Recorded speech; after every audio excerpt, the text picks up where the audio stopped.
మనోహరుడైన దేవునికి మహిమ కలుగునుగాక. ప్రియ స్నేహితులందరికీ దివ్య వాక్యోదయం.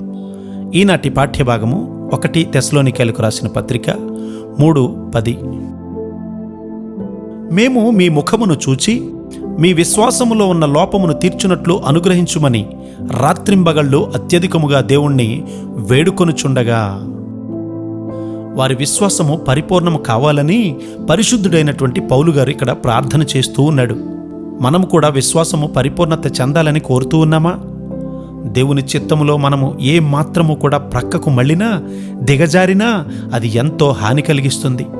అదే 3:13లో మనం చదివితే, మేము మీ ఎడల ఎలాగూ ప్రేమలో అభివృద్ధి పొంది వర్ధిల్లుచున్నామో అలాగే మీరును ఒకని ఎడల ఒకడును మనుషులందరి ఎడల ప్రేమతో అభివృద్ధి పొంది వర్ధిల్లునట్లు అనే మాట ఇక్కడ కనబడుతూ ఉంది.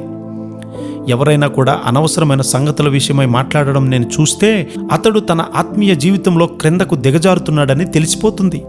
సభల్లో అనవసరంగా మాట్లాడేవారు ఒకరికొకరు హాని కలిగించుకుంటూ ఉంటారు. అంతే, అలాంటి వారిని మనము గద్దించకపోతే అది ప్రేమ కానే కాదు. మనము ప్రేమలో అభివృద్ధి పొందాలని హెచ్చరించబడుతూ ఉన్నాం. ఈ దినాల్లో అనేక మంది మంచి ఉద్యోగాల్లో ఉన్నారు. వారికి మంచి జీతాలు కూడా వస్తూ ఉన్నాయి. నేను వీటికి వ్యతిరేకిని కానుగాని ఇదంతా ప్రేమలో వృద్ధి అని అర్థం కాదు. కొంతమందికి వారు చదువు వల్ల ప్రార్థించడానికి సమయమే లేదు. నీ ఉద్యోగంలో నీవు నైపుణ్యంగా ఉండవచ్చు.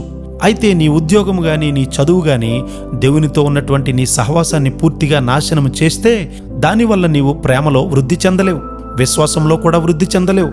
ప్రార్థించడానికి దేవుడు నీకు భారాన్ని పెట్టినప్పుడు ఆ భారాన్ని వహించడంలో నీవెంత నమ్మకంగా ఉన్నావు? బస్టాపుల్లోనూ మార్కెట్లోనూ 100 కొలది మంది వేచి ఉంటారు. వారి కొరకు నీకు భారం ఉండాలి. ఫిలిప్పీ 3:11 మనం చదివితే, ఆయన పునరుత్థాన బలమును ఎరుగు నిమిత్తమును ఆయన శ్రమలలో పాలివాడునగుట ఎట్టిదో ఎరుగు నిమిత్తమును అని పరిశుద్ధుడైనటువంటి పౌలు గారు ఇక్కడ మాట్లాడుతూ ఉన్నారు. మీలో ఎంతమంది ఆ శ్రమలలో పాలిభాగస్తులు అవ్వడానికి కోరుతూ ఉన్నారు? లేదు, నాకు శ్రమలు వద్దు అనుకుంటారు. తరచుగా ఈ వ్యక్తి నన్ను కష్టపెడుతూ ఉన్నాడు, ఆ వ్యక్తి నాకు శ్రమ కలుగజేస్తూ ఉన్నాడు అని ఫిర్యాదు చేస్తూ ఉంటాం.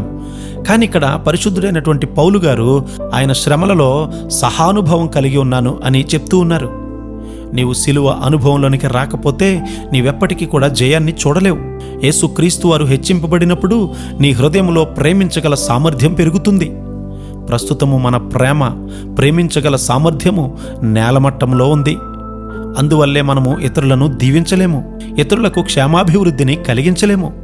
ఇతరుల ఎడల మనము ప్రేమ సమృద్ధిని కలిగి ఉండే కృపాధన్యత ఆయనే మనకు అనుగ్రహించునుగాక. ఆమెన్.